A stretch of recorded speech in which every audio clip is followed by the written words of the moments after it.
Hello and greetings from the mile-high city of Denver, Colorado. And Greater Sudbury, Ontario. This is the In the Corners podcast for Monday, November 15th, 2020. November 16th, 2020. My apologies. Welcome to the good ship In the Corners for episode number 92. My name is CC Hawkley. And I am Sean O'Brien. And we thank you for tuning in with us. Now, before we get started in the crux of things, I did want to mention real quick, this is episode number 50 for me hosting the In the Corners podcast. I've not always been the host, but my first episode, I went through them, kind of archiving some stuff a few weeks ago. Episode number 47 was my first episode of the In the Corners podcast. So I've officially been hosting this longer than the previous hosts, Matt Harding and Bobby Metcalf. And this is episode number 50. So celebration. I'm still in third place in terms of host duties, so no worries. But in regards to co-hosting with me, you have surpassed Matthew Harding. Yeah. So there you go. Yeah, we're closing in on the century mark too. Like I said, episode 92. We're just 8 episodes away from 100. Sean, we're gonna have to kick around some ideas of doing something fun for episode number 100. Number 100. Yeah, we should get wild for that. Get wild. I like it. All right. Well, yes. All of that sidebar stuff aside. Let's jump right into some of the AHL stuff going on before we get to our Atlantic Division signings and re-signings preview. Sean, you brought up a couple good points in regards to a few jersey debuts, and one of them I actually wrote about. I'm going to do a quick screen share here and kind of show you. There they are, the Henderson Silver Knights. Boy, that looks awful familiar, doesn't it, Sean? It does, but in this instance, because like they were going to be the Silver Knights, I'm good with it. Like I actually think the jerseys look pretty good, given that they are a more or less carbon copy of their Vegas, overlords. But I'm good with it. I think they look pretty. I like the grays a lot. I think it really, or the silvers rather. I think they look really good. And even if Vegas wasn't their parent team, I think that those would still be a solid choice for uniform. So I don't mind them at all. See, and I don't either. And I've written about it here on the Sin Bin, going down, and kind of breaking it down a little bit. I really enjoy how so there's like Henderson metallic silver and Vegas metallic gold. These are the actual names of the colors that they had in the press release. But I really enjoy how they differentiated themselves from like the Ontario Reign and their kind of monochromatic color scale that they have going on for their jerseys. Obviously, they were paying homage to the LA Kings of the late 80s and early 90s with theirs. But again, yeah, I agree with you. They are kind of cookie cutter and carbon copy. And I definitely wanted to temper that and say, hey, these are solid looking jerseys, because Vegas's jerseys are solid looking. Like they embrace the glitz and the glamour, like they also said on the press release. But, they really, even down to the little detail right here. This is called the filigree. I didn't know that that's what the official name of that ornamentation on the jersey there, or not the ornamentation, but the design, I guess you could call it. But yeah, even the filigree right there is just like, wow. Like even that kind of embraces kind of the little bit of the Vegas panache, as it were. And I know that Vegas has it as well, but I agree with you, Sean. Long and short of it, they're solid looking jerseys. They are carbon copies of the Golden Knights, but I mean, yeah, it's just I love a good, neutral color scheme and color palette. And boy, they really worked with the whites. I love these white gloves. I know Vegas has them too, but they just look so clean. The white gloves are beautiful. Look at that. Like, I didn't like, and still kind of like, the Vegas carbon copy is maybe not the correct term, but they are very, very close. Sure. I think because Vegas's home jerseys are a lot darker shade of gray, which I still don't like. I think that these are a little lighter and have a little more flash to them. I kind of enjoy that more. Vegas's new gold jersey concepts, those are Vegas. But the Vegas's white jerseys were always amazing. Like when they first came out and they had the gloves with them, I'm like, These may be the best Mm. road jerseys in hockey right now, but I very much like them. The Yes. Eagles, on the other hand, The Eagles. Yes. let's talk about those. Okay, let me stop sharing the screen for a second. There we go. We don't want to like a mirror effect where we're just looking at the same screen a million times. Yep. Yes, the Eagles jerseys. Okay, so I guess I'll chime in first. I'm probably going to write another Gear Guru article about this, but I like the Colorado Sky concept. I do. I think it still ties in with the Avs and their blueberry alternates from 2014-15. I prefer the burgundy alternates with the diagonal font, but I think the blueberries are good too. I still feel like there's a solid differentiation from Father Colorado, as it were, because you've got the Avalanche and the Eagles. Avs are Father Colorado. But yeah, I feel like it's a good enough differentiation. And you know what? I've actually got a few pictures of them as well. Let's get those up there for those who haven't seen, if we can. Yeah. For those that are watching on YouTube and everything, let me do a little screen sharing here again. And while you pull that up, I will chime in here. The gray, they're like off-white. I guess would be their off-white jerseys. Mm-hmm. I like those a lot. I like that scheme. I like the armbands on the arms.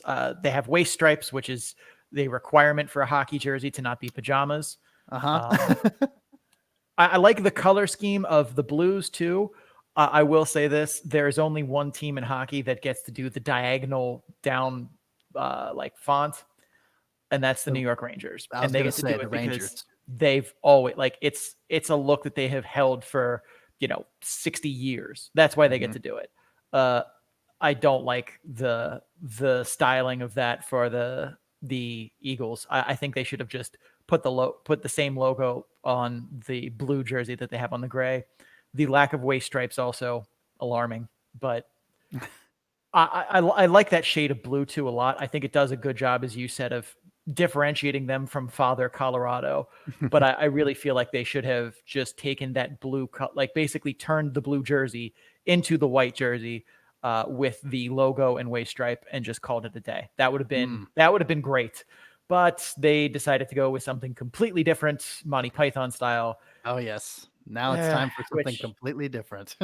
Yeah, fine. It's whatever. I am not the target audience for that jersey. So sure. If the folks in Colorado are all about it, that's good for them. I personally don't like the style of it, of the blue jersey. I like the gray one much better. Gotcha. Well, I mean, yeah, and looking back on the old Colorado blueberry ones, I'll show you here as well. Let's pull this up. There it is. Matt Duchene and Semyon Varlamov. Boy, that's a throwback. But yeah, they did the same thing. Just blue all the way down, no striping except for on their sleeves and on their socks. But yeah, I think it's a nice little tip of the cap to the past history in regards to Colorado and everything. But I like the color. I like the color scheme. I like the stripes on the arms and the shoulders, but you need waist stripes and a logo. Gotcha. Yeah. I think, like you said, the Rangers did kind of pioneer the diagonal font, but I'm a fan of it. I'm not saying that they're stepping on any toes or anything of it, but yeah, it looks a little too much like pajamas for you, Sean. I'm getting from what you said. Yeah, waist stripes. Well, there you have it. We have a couple, like I said, a couple new jerseys, new debut jerseys going on in the AHL, but we are going to jump into the previews, more re-signings, more signings. And now we're moving on from the North Division to the Atlantic Division. And starting off with I would say the top of the list, but it's actually in alphabetical order, it's the bottom team. From A to Z. So our first guest began writing for the Sin Bin this offseason. He's covering the Wilkes-Barre Scranton Penguins, and he's a former writer for Penn's Initiative, and he balances his hockey writing with his research as a doctor in developmental biology working with stem cells. He is currently living in Philadelphia, Pennsylvania. Please welcome to the show, Bill Manley. Bill, how you doing, bud? Good. How are you? Good. Props for saying Wilkes-Barre right. Usually that's my first conversation is how to say the name of the city. So you nailed it. Well done, sir. Well, thank you, sir. Yeah, I've mispronounced it enough times where, a friendly East Coast person had to take me aside and say, "Hey, it's Wilkes-Barre, Scranton, not Wilkes-Barre, like it looks." Yeah, I've heard Wilkes-Barre, Wilkes-Barre. Yeah, like the players, I think on the whole just say Wilkes to avoid saying the word. They just tiptoe around it. That's fair. That's Yeah, fair. Just completely going avoid up, it altogether. yeah, they're going up from Wheeling to Wilkes. They're getting sent down to Wilkes. Skip it all together. Avoidance is the best way. Hey, that's fair. That's fair. Well, Bill, we've got you on to talk about some NHL and AHL signings that are directly going to affect the Wilkes-Barre Scranton Penguins. And first and foremost, we've got Frederick Gudro. Do you want to talk about Mr. Frederick there, Shawnee? Sure. 42 games played, 2.32 point shares in 1920, which hits the 72nd percentile on a per game basis. Good for a second line forward grade by the model I use. In my viewings of him, he's a smooth but not an elite skater with an NHL level wrist shot. Freddie Hockey should be a bottom six guy in the NHL with the right line mates, and perhaps with expanded rosters next year, he can squeeze in as the Pens bottom six is not great, Bob. Gudro has a lot of NHL level tools, but I think he would benefit a lot more from shot patience and some discipline. What I mean by that is that he settles a lot for taking low percentage shots when he could press for a better one. And you would like to see him do that less, as I feel like that's a big part of his shot volume is throwing pucks on the net when he could work for a better shot. I'd like to see that improve on him, but I think he's going to be a good addition for the Wilkes-Barre Scranton Penguins should he stick down there. Bill, what are your thoughts on Frederick Gudro? I think Jim Rutherford was watching old videos of the 2017 final between the Predators and Pittsburgh and was like, man, that Gudro is pretty great. And that Pontus Aberg, get him on my team, right? So, like, if you're going to take a chance on guys that didn't make it scoring-wise, go to the team that has arguably the least exciting offense and roll the dice with those guys. Take some of their cast-offs and see how they work. So I think Gudro is not going to play long in Wilkes-Barre. I see him in the bottom six for Pittsburgh, especially now that they have Kapanen and Lafferty. I think he should be able to play with those guys at Pittsburgh. If he does end up in Wilkes-Barre, I'd love to see somebody for Borquest to play. He was so good in his 2 games that he played with us, 3 games that he played with us. If he had somebody to pass the puck to, Wilkes-Barre might actually have some offense.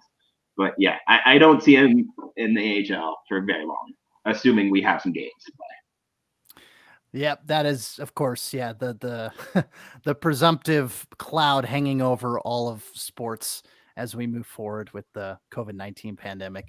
The initial plan. Whoa, don't bump my mic. So, yes, let's move on to Sam Militech. 62 games played last season, 1.85 point share in 1920.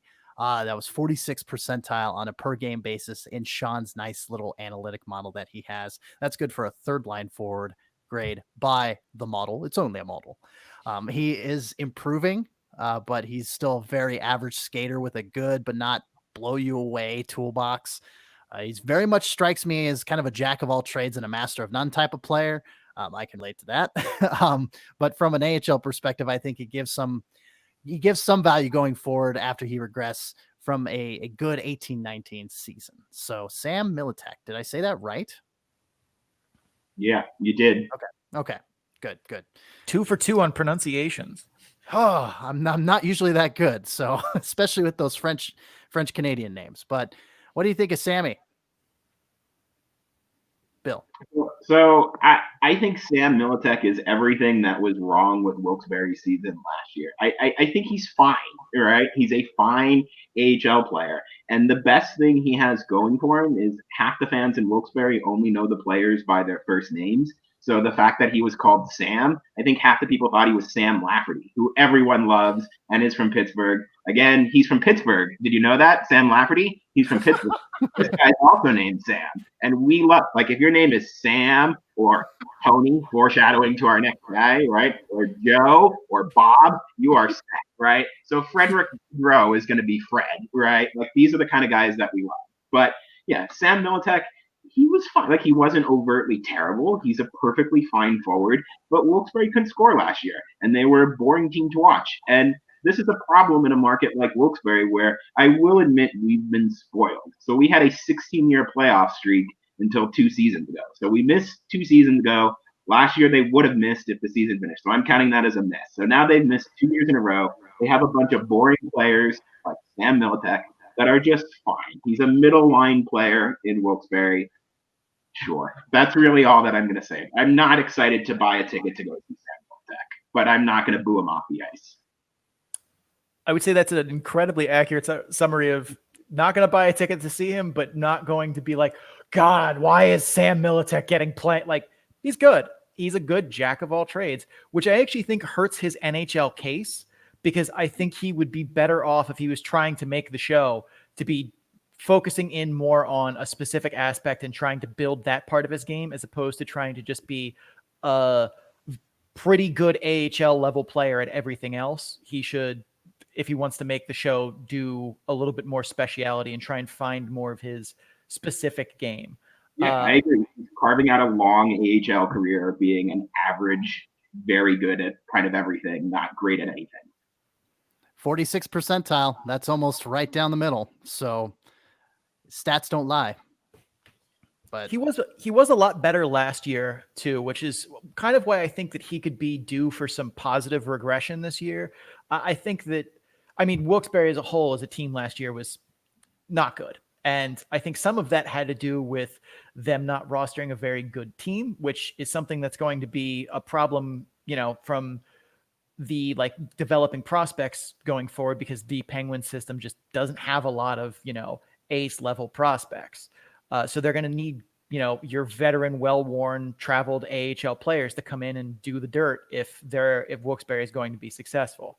But I think Militech is due for a bounce back after what was a much better 18-19 to a very forgettable 2020, which I feel like is probably true for all of us. But do you remember Chuck Kobasu, like average NHLer, elite AHL player in Wilkes-Barre? He went on like a point a game streak in Wilkes-Barre one playoff. I had a dream the other day that Wilkes-Barre signed Chuck Kobasu. Like that's where my brain's right. Because I'm so starved to watch some good scoring and like some good Wilkes-Barre hockey. And I woke up and I'm like, ooh, Chuck Kobasu. And then I went on the internet and there's nothing about Chuck Kobasu coming through. That was it even haunts you in your dreams. That's rough. Yeah. That is really rough. Well, hey, moving on. You know, you're talking about a guy named Tony. You got Anthony Angelo. Hey, Tony, how you doing? You got 48 games played. Sorry, I distracted myself with the Italian accent there. A little Sicilian in me coming out. 48 games played, 2.2 points shared in 1920. Good for the 64th percentile on a per game basis, rather. Good for second line forward grade, according to the model. Hard to miss on the ice. He's got, you know, the gigantic 17 in gold. He is the gigantic 17 in gold. The guy is gigantic, rather. Angelo has a lot of things you want in a player of his size. You know, he can win board battles. He possesses that sandpaper that we talk about, you know, without spending an eye or without, you know, spending a lot of time in the penalty box, rather. He's got a pretty good, but not a great set of puck skills. Skates well enough, but, you know, his skating proficiency being more speed than edge work, you know, that's okay. But what are your thoughts on Tony there, Bill? Yeah, I think, you know, he's young. He's 24. He's huge. So you go to a Wilkes-Barre game, this is one of the guys that's worth keeping an eye on. So when you want to try and sell the AHL as, you know, an opportunity to see somebody that's going to make the NHL potentially in a couple of years and maybe make a difference, I see Anthony Angelo on the bad Pittsburgh Penguins teams of, you know, the mid-2020s, right? Potentially, you know, the teams that are missing the playoffs with a couple of competent, you know, forwards. But for better or for worse, he was, and probably for worse, I'd say he was Wilkes-Barre's best forward last year, right? So, you know, it's great to see a young player come in and play well, and, you know, he had a couple of goals, and he played with a little bit of an edge, which is something we like to see in Wilkes-Barre. And also the size is something that we like. we had Bonby, we had Cicito, we play against Hershey, and we play against the Phantoms. We want people that can go out there and smack it around a little bit. And this is kind of, a throwback player for us in Wilkes-Barre that, was one of the few fun players to watch last year.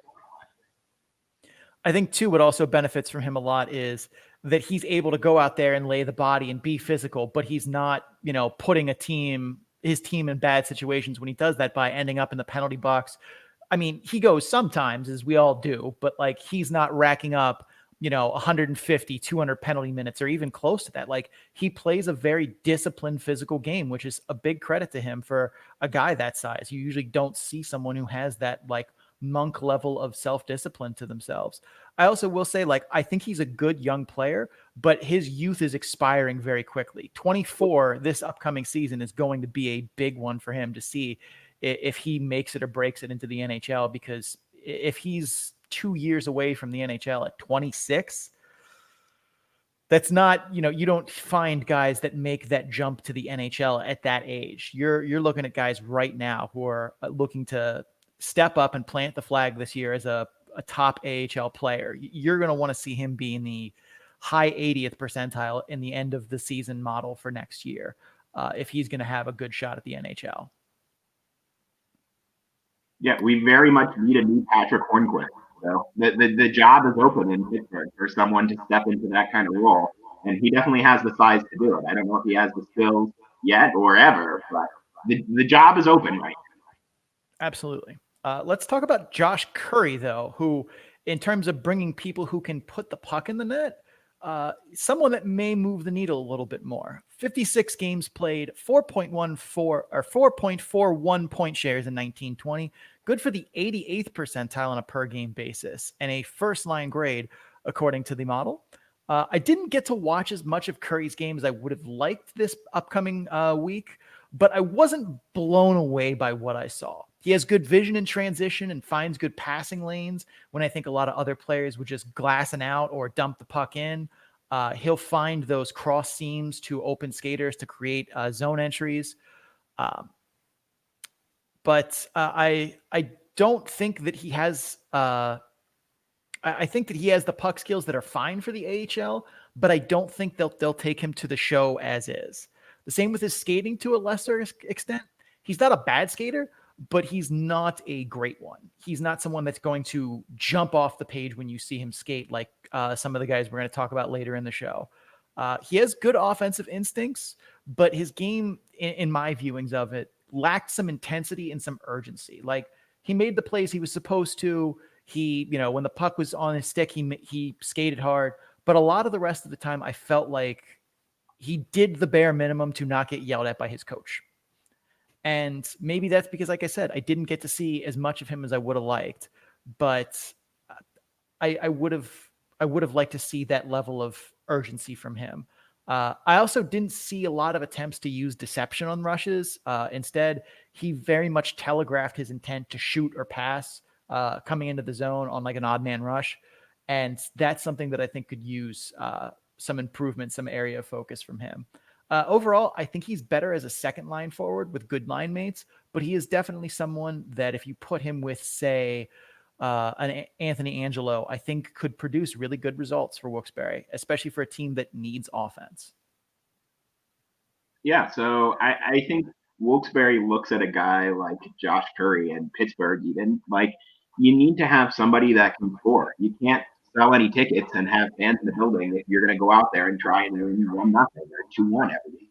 So in addition to selling tickets, we also have a huge hole in Wilkes-Barre left by Tom Kostopoulos. And we need AHL vets that are going to be on the team for more than, 1 season, 2 seasons. And I look at his hockey DB, and he was with Bakersfield for the past 4 or 5 years.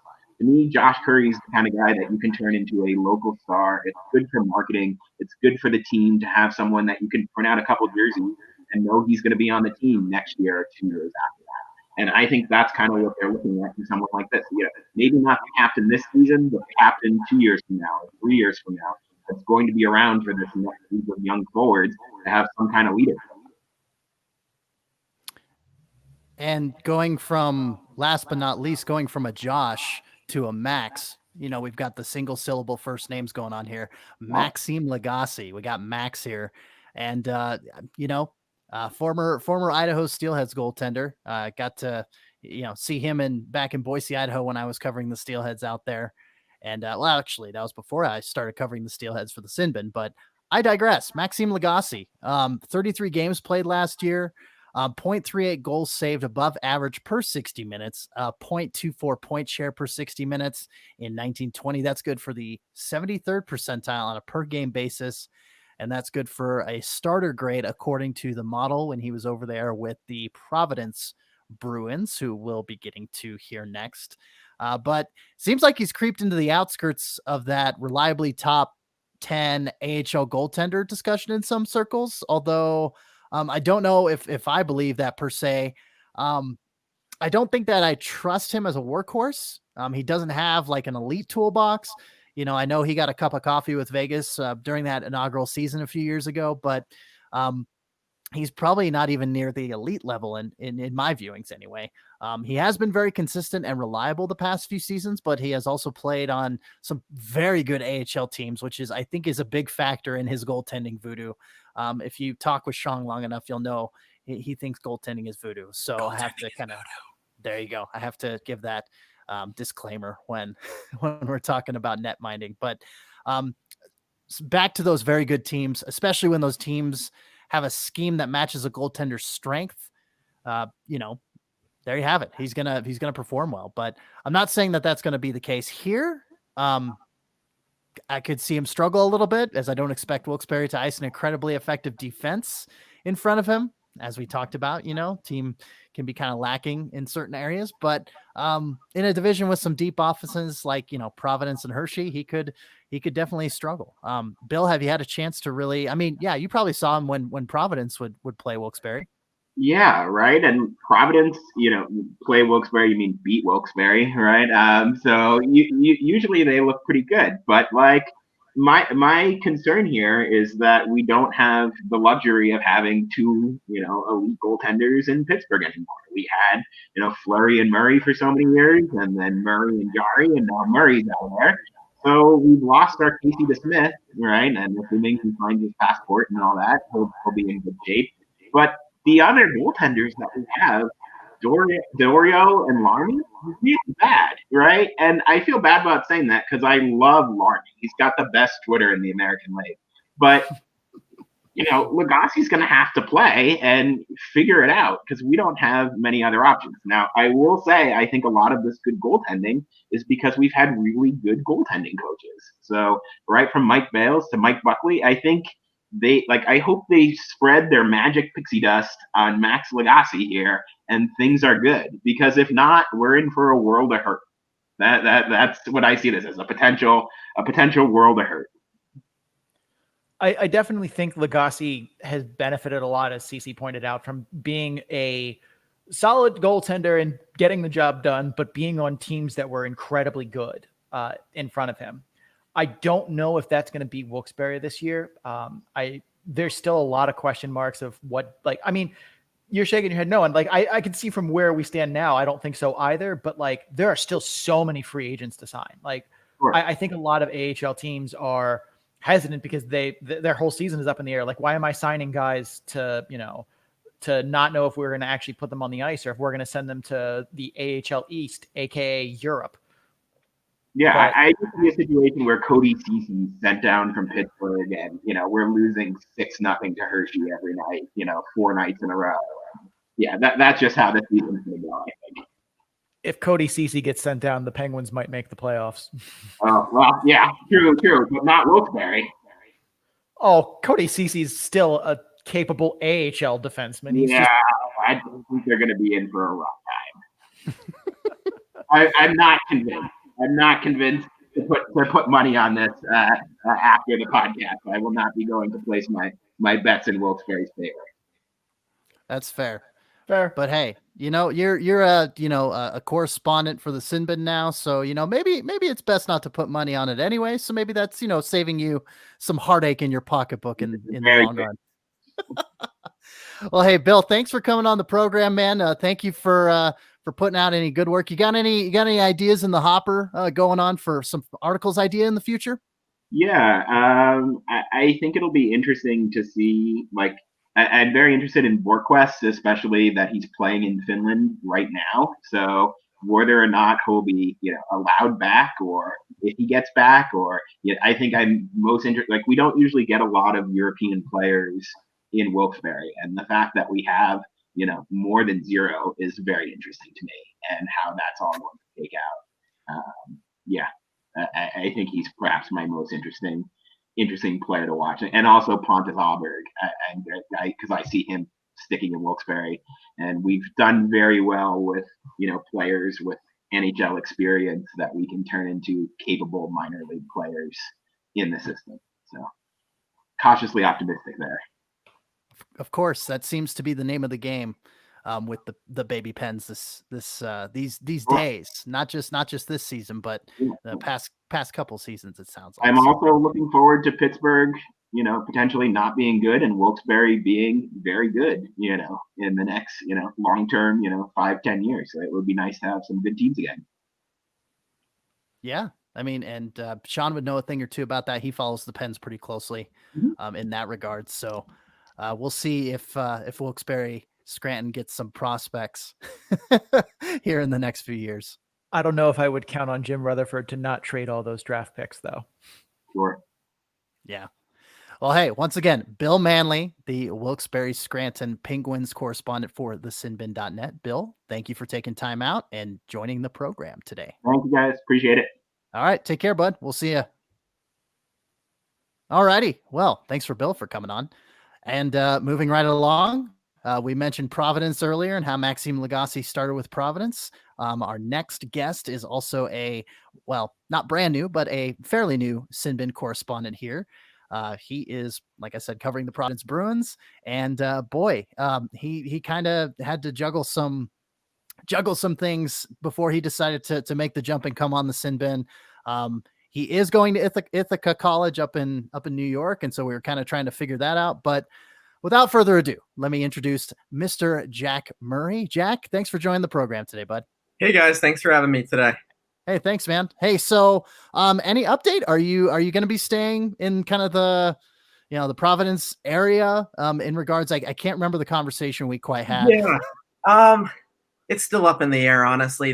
They want us to go back to school next semester, and our school, we got pushed towards February, which is, of course, right when the AHL season will be starting. But with the way things are going with the pandemic, especially in the Northeast, where it's starting to get worse, I'm not really counting on anything. But, it's one of the things I can look forward to is covering the P Bruins for the Sinbin. So that's fun. Yeah, definitely. And you're a smart hockey-minded guy, so we're definitely looking forward to seeing some of your written work here in the days and the weeks to come. It'll be a welcome distraction for sure in these times that we're having. So, But hey, Jack, let's get right to it. We're going to talk about Carson. I almost said Carlson. Mckay in his first name throws me off. Carson Coleman, 9 games played. He's got a .74 point share. In the 1920 season. He didn't play enough games to be included in the percentile rank or the depth chart grade by the model that Sean has. He's got a wonderful analytic model. I'll have to send you that link so you can check it out. But he probably doesn't belong in a discussion of Providence Bruins signings, but his contract is 2A, and Providence has done a whole lot of nothing. Yeah. So here we are. Coleman has a great skating ability. He's got speed for days. He also has a decent offensive vision. He's responsible enough in his own end. I don't think he's got elite puck skills, but his work ethic and speed can make up for that. If he sticks in the AHL for more than a cup of coffee, I expect him to be a pretty solid first-line forward for the Bruins. What say you, Jack? Well, from watching the Boston Bruins games, whenever Carson Coleman was in the lineup, my dad and I would talk about how he's the best player on the ice. He really stuck out because he had that gritty ability that kind of was missing in our top 6 lines. A lot of times he would be filling in a top 6 role when someone was hurt. I kind of like the idea of him being in the AHL next year because, as many know, the Bruins have a problem with too much depth, which is really not a problem, but there's a lot of really top players that can't crack the lineup right now. And a lot of it has to do with the insane amount of time they've had their top 6 players in the NHL. I mean, there's about 6 core players that have been there for over 10 years. So it's hard for young guys to break in when that happens. Coleman has NHL in his future, but maybe some time developing his offensive skills in the top 6 in the AHL would be the best for him, especially in a season that's going to be shortened and kind of weird. I think really we could see a big increase in point per totals from him in the AHL this year because, as you mentioned, even though he only played 9 games last season, he was really productive. I mean, especially the fact that he had 4 goals in that time. I mean, obviously it's great to get tons of points, but putting up 4 goals in only 9 games shows that every time he was in there, he was a threat to score. That's huge. And I think it raises an interesting question, one that I've been bouncing around a lot in my head of, is development going to be better for players in general if they get to play top 6 minutes in the AHL, but they're in, an AHL market with AHL coaches and, AHL practices, or is having them be, that 12th forward or playing maybe some third line and PK minutes in the NHL going to be better for them because in the NHL, they have access to better development coaches, more thorough practicing and resources that the AHL just doesn't have. Like, are the minutes in games played more valuable, or is it the resources at the NHL level that are more valuable? And that's probably something that's going to get determined on a per player basis. But for someone like Carson Kuhlman, I agree that I think the AHL would be better for him. Whereas I think the NHL for someone like Jack Studnicka is going to be a better bet for him. Because I think, especially too, I think he fits more into that second line role that Boston had him in the playoffs, where he was there on their second line, but didn't get any power play time. I think that's a better spot for him to start to build up confidence and build up some of his skills of attacking the middle more at NHL speeds. Whereas I think Kuhlman, despite having an NHL toolbox, definitely still needs some refinement and some time to skill blend a little more, where he's able to make moves inside of crossovers and that kind of thing. Yeah, I agree 100%. I mean, when I saw Studnicka in the playoffs last year, I was really impressed. He really took over that role and gave kind of leeway towards what the future is going to look like, especially where he was a high pick for us, not a first round, but really still someone we looked on to be a player in the future. And he has that offensive skill set that is more advanced than Coleman's right now. But I think Coleman can get there, and Coleman's been knocking on the door. And while I don't think he'll have a full year in Providence this year, he really could put up a lot of points in the time he's there and set that team on a good way early on. For a guy that's probably going to spend a bunch of time in Providence is Robert Lantausi.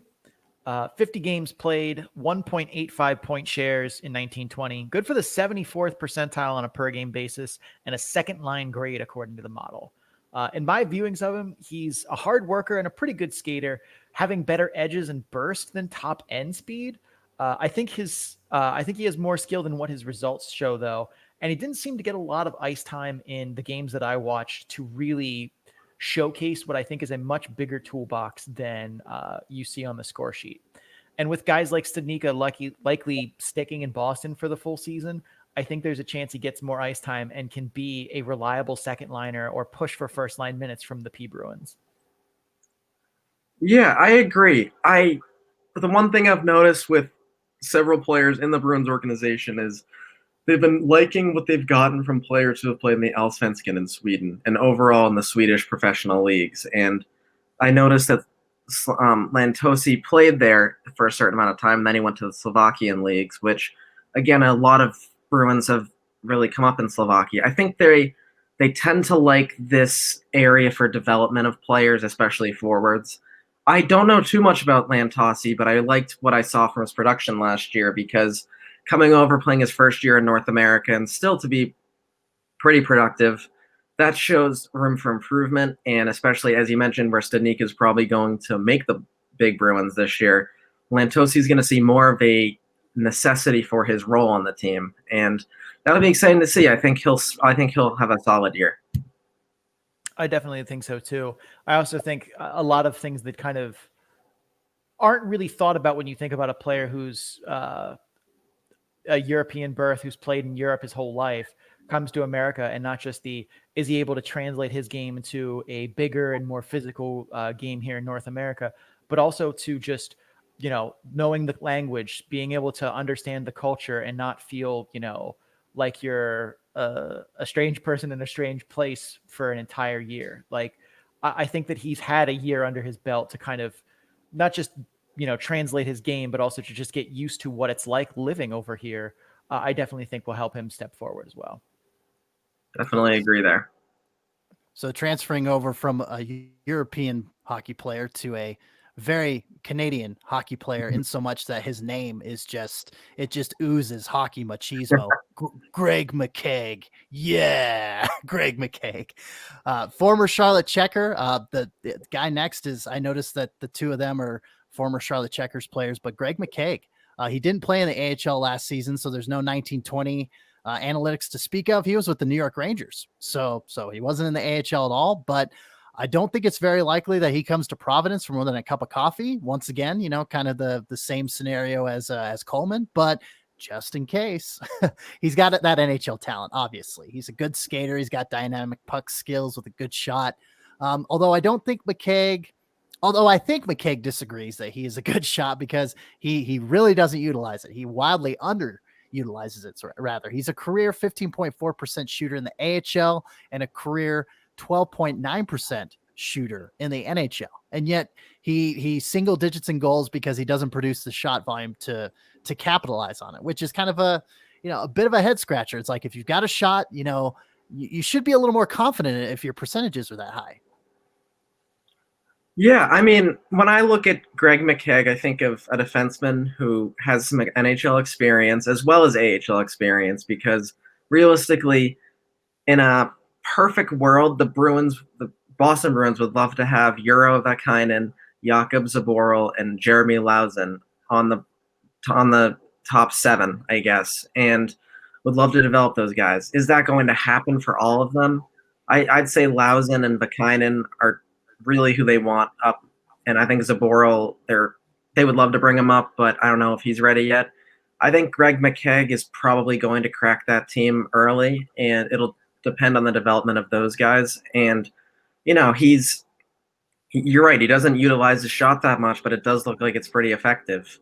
They're losing Torrey Krug, and he was a huge offensive beast for them, and Zdeno Chara, it's not sure if they're going to re-sign him as well. So, they're definitely looking to fill some defensive roles. And I think part of the appeal of signing a guy like Greg Mckay is that he could go to either team and be effective and find success.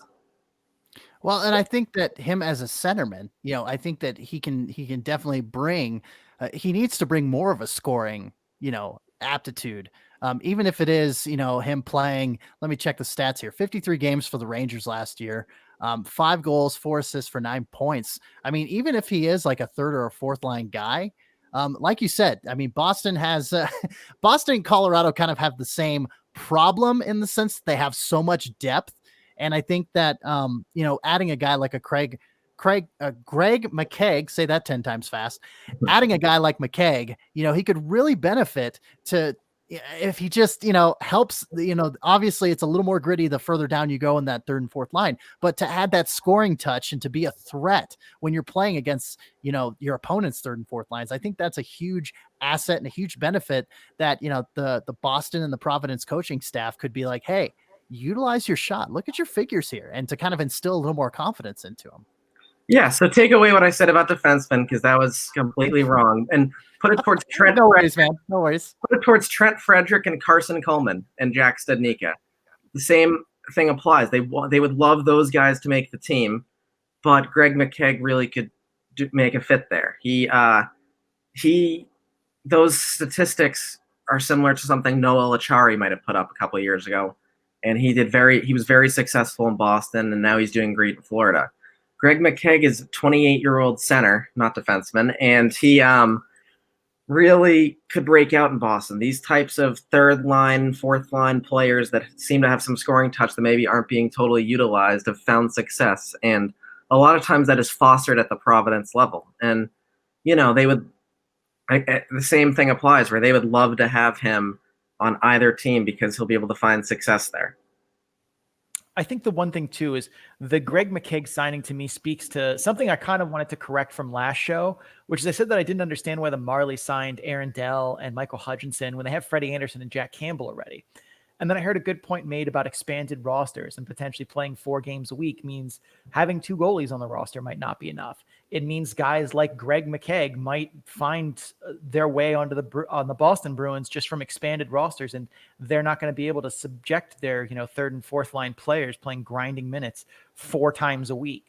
But having to have more goalies called up affects the Providence Bruins as well, because that means someone like Vladar is probably going to see more action in the NHL should that be the way that the rosters go and the way the games are scheduled. But that also means we have to talk about Callum Booth. And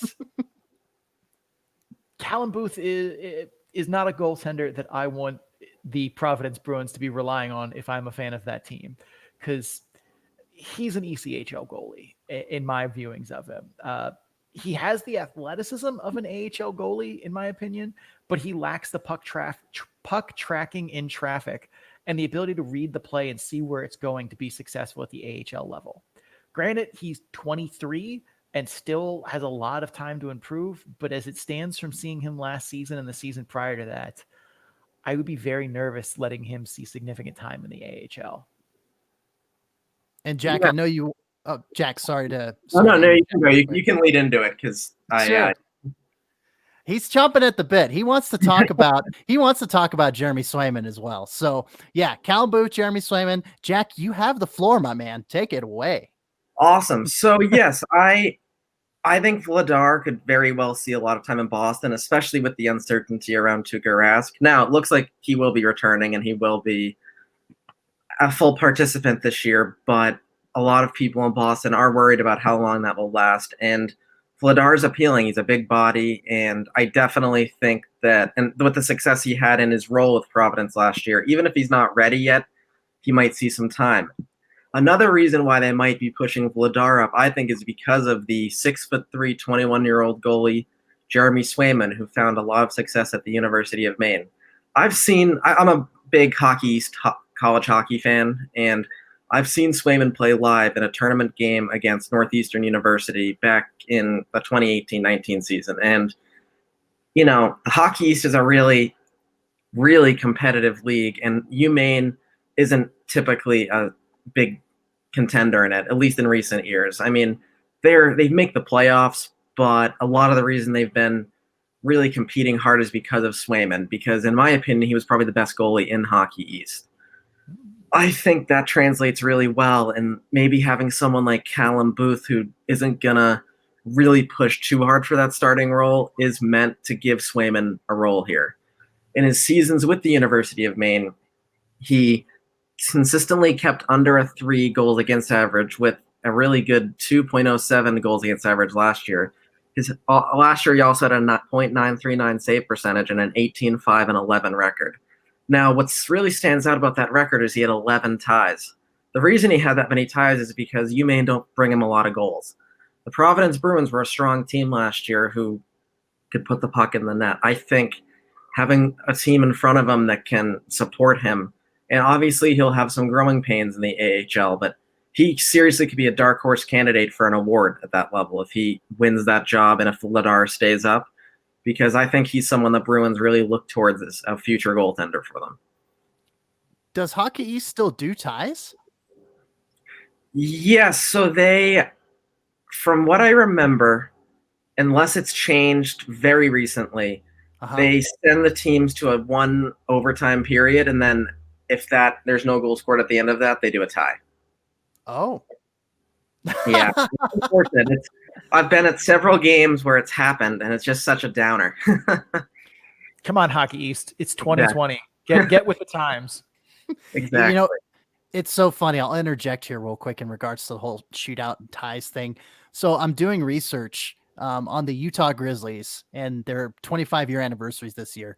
And I'm looking back at the old International Hockey League stats and everything.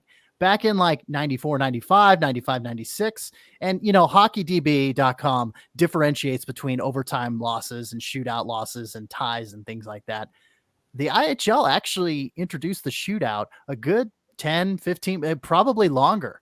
I don't know when they instituted it, but they have shootout losses back in 95, 96. So that kind of like, it's like, wow, they were ahead of the game in regards to the NHL adopting that and everything. They actually, did the shootouts and everything. But honestly, I was kind of surprised to hear that Hockey East still does ties and everything, but 11 ties. Oh my goodness. That's a lot.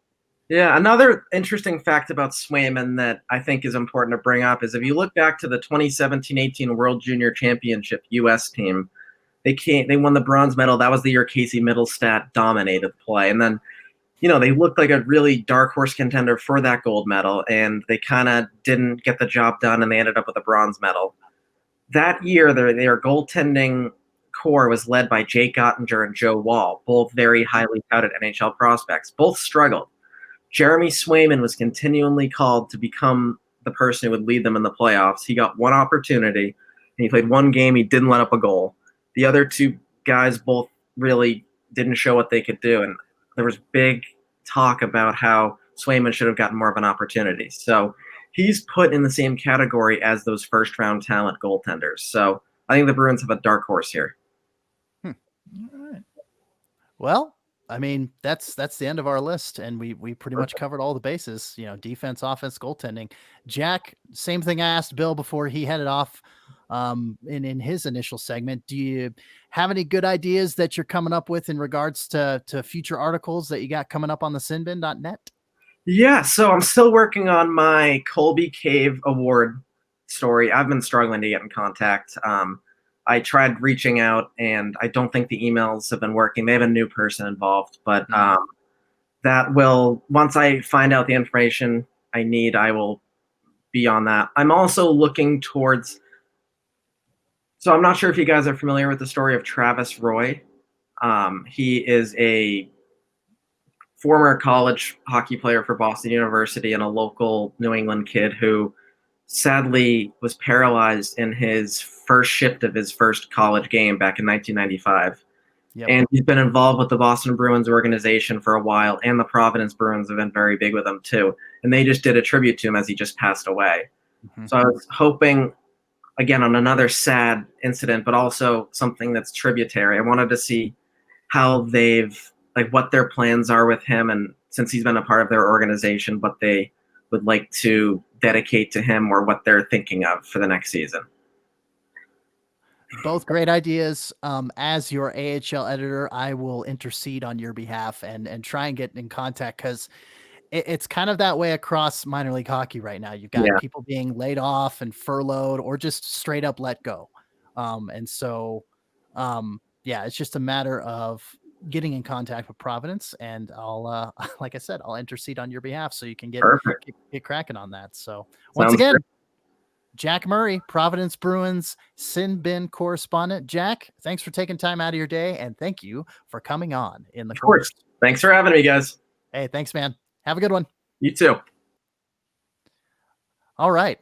So we've got 2 correspondents down and 2 to go from the Atlantic Division next time we record. And so for the rest of the show, it's just me and Sean. So moving on. Absolutely. We're going to go to Springfield here next and talk about Curtis Mckenzie. 61 games played, 3.77 point shares in 1920. Good for the 78th percentile on a per game basis. And that's good for a second line grade according to the model. In my viewings, Mckenzie has a grizzled Joe Thornton style veteran game. Just has that down pat at the ripe old age of 29. He's probably good enough to crack an NHL roster, but seems more comfortable giving the level of effort required to be a top line AHLer instead. He's a good, albeit smooth. He's a good, but not a smooth skater. He has solid puck skills. And pays enough lip service to defensive duty in the zone to not get yelled at by coaches. He's also an aggressive cheater at leaving the defensive zone early if he sees the opportunity to push the pace and start the rush, which hasn't bitten him yet, but I can definitely see being on a team that is not as defensively responsible or has good puck moving defensemen, where that's going to lead to a lot of goals going in that he kind of was already exiting the zone and kind of forced that play to happen. I do think he's a good signing, though. He's still a solid top 6 forward in the AHL. And I think he does have some good leadership qualities, but he definitely has that veteran kind of effort to his game in some aspects that you can see. Right. Well, and he was in the Dallas organization for a long time as well. So he played, a number of seasons with the Texas Stars. He actually got a full season in with the Dallas Stars back in 16-17. He played 53 games with them. So, definitely cut his teeth there. And I think it's worth mentioning that he's been on 3 teams that have had really deep playoff runs at the AHL level. You talk about that kind of veteran leadership. You look back in 13-14 when Texas made that run, 21 playoff games played that year, 17-18, same thing with the Texas Stars, 22 games played that season. And then even with Chicago back in 18-19, he had 21 games, back-to-back seasons where you have, 20 plus games in the playoffs. I mean, I know that's kind of a stereotype. It's like when you get a veteran that has that playoff experience and has that kind of, championship experience in playing in those big games. I mean, that's kind of a huge thing to bring into the locker room on a an intangible level rather. For sure. So Curtis Mckenzie, staying in the Central Division for pretty much all of his career in the AHL, now bumping over to the Atlantic with Springfield. Next up, Nolan Stevens. Let's talk about him. 50 games played, 2.18 rather point shares in 1920. That is good for the 62nd percentile on a per game basis. That's good for the second line grade according to the model. He's a physical player. He's got some good size, but his skating holds him back a little bit. Although it has improved over time. I got to give him that. It's still something that needs improving. So there you go. His puck skills definitely show flashes of a bigger toolbox than I think he shows day to day, but it's definitely there. I'd like to see some more consistency from him as he's finished the season with 5 points in his last 14. His defense abilities are good. He shows the vision for using power kill tactics on the PK, which I like a lot. Good special teams there. But he also needs to shoot more, way more. He's got the Greg Mckay syndrome. He needs to shoot more. He has a good shot, but actually he's too patient with it, especially if the AHL is limited or no attendance next season. I worry he won't shoot at all. Shoot. Shoot the puck. Shoot it. I don't understand that about a lot of guys where it's like, you have a good shot, let it rip. Like, I would rather have to dial players back and tell them, okay, you need to stop taking shots, from these angles or from these places too much. That's an easy correction to make as opposed to guys that just do not pull the trigger. Right. I mean, you miss 100% of the shots you don't take. Thank you, Wayne Gretzky, for that eternal platitude that you have bestowed upon the hockey world. Well, it's Wayne Gretzky, Michael Scott. God. So there you go. Easy mistake. But yeah, it's that's the thing. I think, and you've actually played the game, so you can, attest how much the team first mentality is preached in hockey.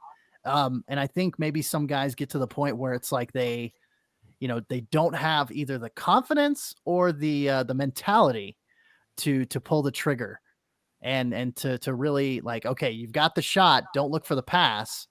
Don't force the pass. I don't know. What are your thoughts on that? I mean, I see that to an extent, but I think at some point it's you either believe that you can shoot the puck and put it in or you don't. Like, I can't anymore. I used to be a good shooter. Now I suck. So I definitely pass a lot more often now because my shooting mechanics have degraded to the point where if me from 2011 saw me shoot a puck today, he would cry. So I understand it from that aspect of, if you don't have faith that your shot can actually go in, you're always going to be looking to, set someone up for an ESPN, top 10 tap in. But for him, that's just not true. Nolan Stevens, shoot the puck. Yeah. Don't be Greg Mckay.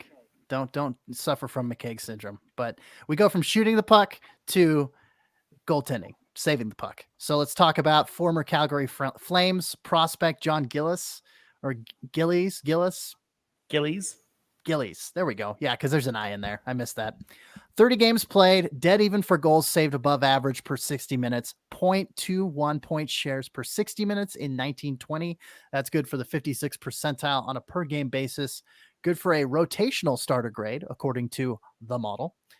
Plays smaller than his frame. He's got a fair amount of busy movement in his game that is slowly finding his way out of his game, thankfully, but it's still there a little bit. You can kind of see hints of it. He's been up and down the past 2 seasons, and while I don't think he's a top AHL starter by any means, he should be a reliable middle-of-the-road guy for the T-Birds this season. Probably a little better than Philippe Desrosiers was last year. Kind of an improvement on that. Another guy that I kind of know a little well in the goaltending realm, former Texas and Idaho guy. So. And I mean, they're very different goaltenders, but I think that level of results is something that is what I'm expecting from John Gillis this year. And that was just a little footnote in there. Is like, they're not the same goaltender. Don't expect Gillis to look like he did. But in terms of the numbers he put up and the results he got, I think that is certainly within the realm of possibility, and I think pretty likely. But there is one big signing that Springfield made. Yes, and huge. We have to talk about it. Of course. Sam Anas, 63 games played, 6.84 point shares in 1920. Good for the 96th percentile on a per game basis, and good for an elite AHL player grade according to the model. Fun fact, Sam Anas is a great cook, and he makes delicious Greek food. But I am shocked that he signed here.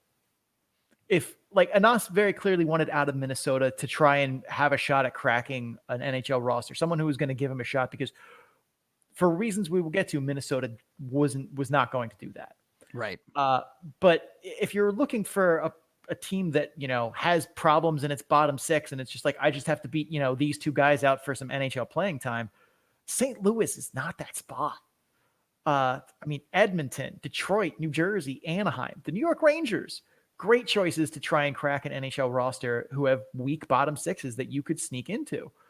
But St. Louis,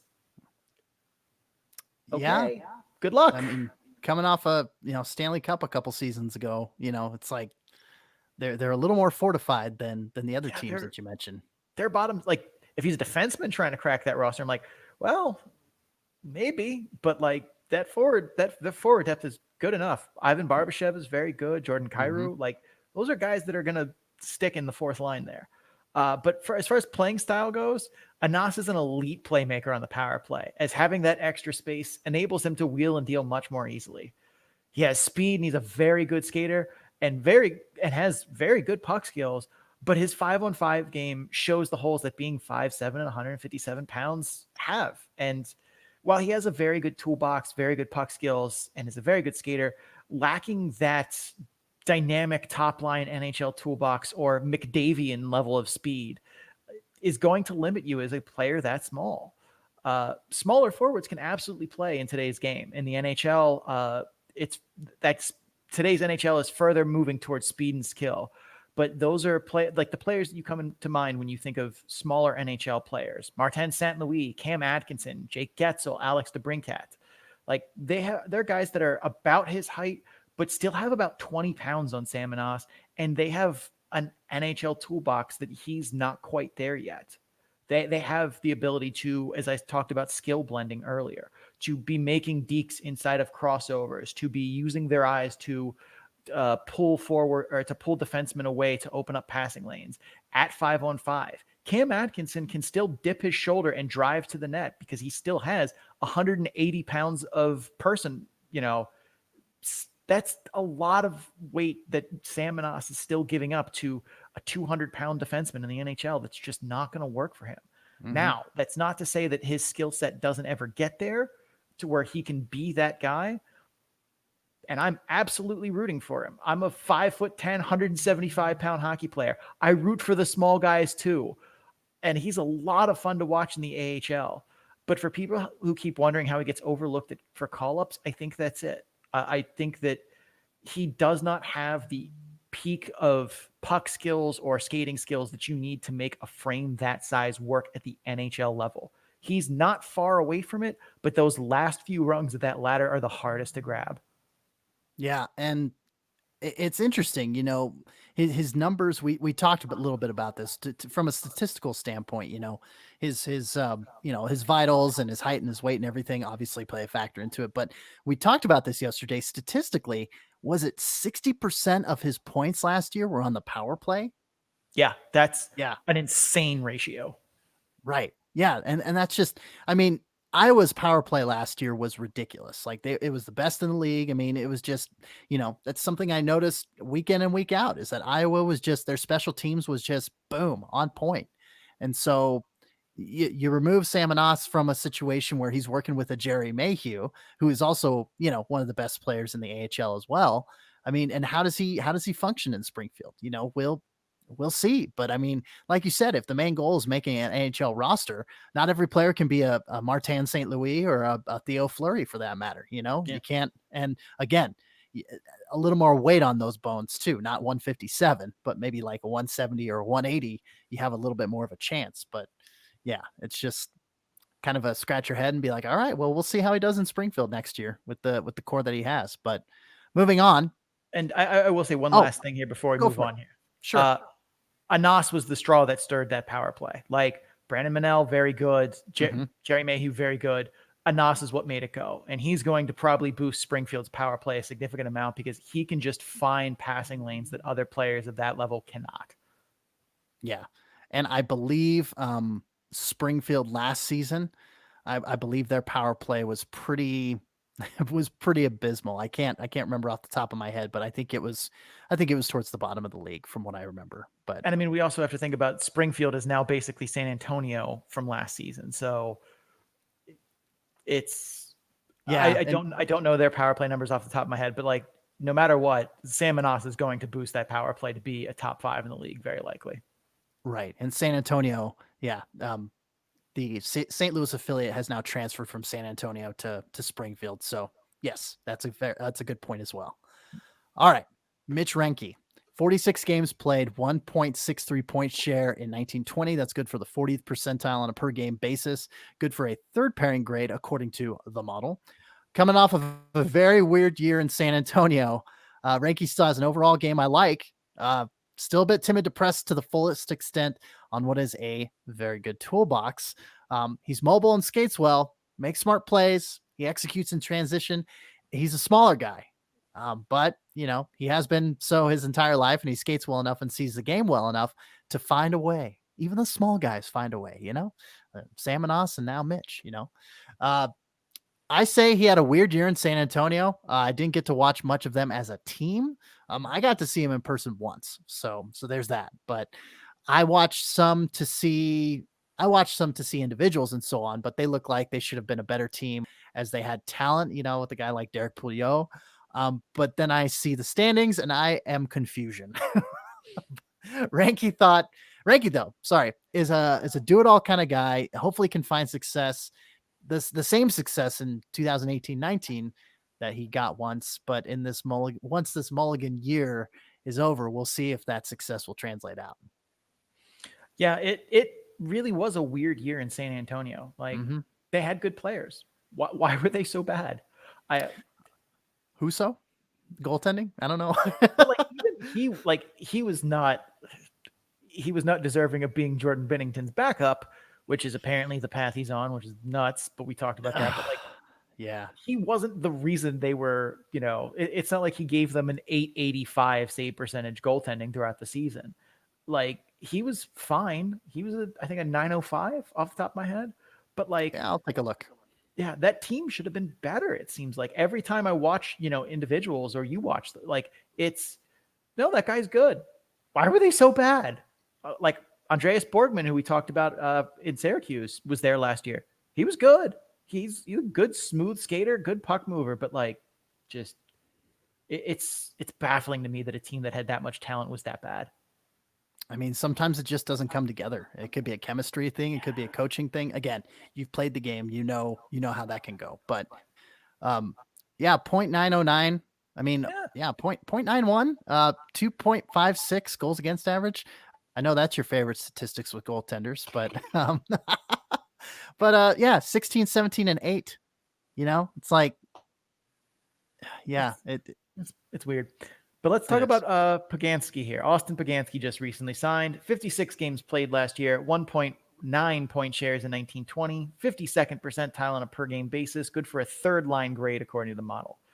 I was hoping to see steps forward for him from his good 18-19 campaign, but I guess that San Antonio weirdness, just stuck with him. If bad things happen in Philly, then weird things happen in San Antonio for sure last season.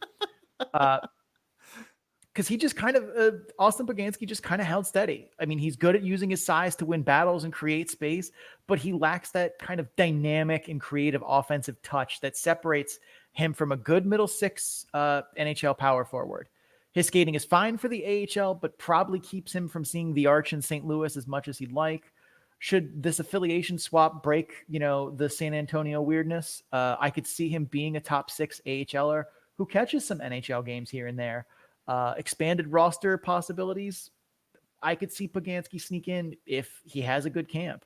But I think he's probably better suited to start the AHL based on what I saw last year and what those results looked like. Yeah, with St. Louis, again, transferring their affiliation from the San Antonio Rampage to the Springfield Thunderbirds. We all know the Rampage franchise purchased by Vegas, moved to Henderson, now the Henderson Silver Knights that we mentioned at the top of the program. Sometimes a change of scenery can do you good. I can attest to that, living in Denver for over a year now and living in Idaho for 20 plus years. 20 years, not plus, but I digress. A change of scenery can do you good. Absolutely. Every 2 weeks I change scenery, and it does wonders for me. It refreshes you. Your skin is clear. You're hydrated. You get the goatee growing back, and you're just like, boom, Sean O'Brien, refreshed man. That's your official business card title, refreshed man. Refreshed man. You're like, yeah, okay, moving on. So for a refreshed roster, let's talk about the Hartford Wolfpack here. Hey, all right. Go ahead, Sean. To say, I think before we do that, before we talk about their signings, we have to talk about where are they going to play? Yeah. I noticed this. Patrick Williams, friend of the show, friend of the Sin Bin, AHL correspondent for the NHL.com, brought this up on Twitter. Where exactly are they going to play this season? XL Center is going to be undergoing millions and millions of dollars in renovation, where the Hartford Wolfpack play, and that's going to be happening all the way until next fall. So, under different circumstances, this could be detrimental, but I mean, these are not normal circumstances. So I think there's a way that this, to begin with, I don't know if the renovations are going to keep them closed. I've worked and been around enough places that are renovating where it's like, yeah, you get to live through the sound of construction going on during the day. Right. But you can still, come in and work and live and, do whatever here. So that might be possible. I don't know. And the articles that I found about it didn't really make it clear if they were, if they do the ice plant first and are done in 2 months, they can play hockey there. But, the rest of the arena might have some of those please mind us while we're under construction signs and stuff.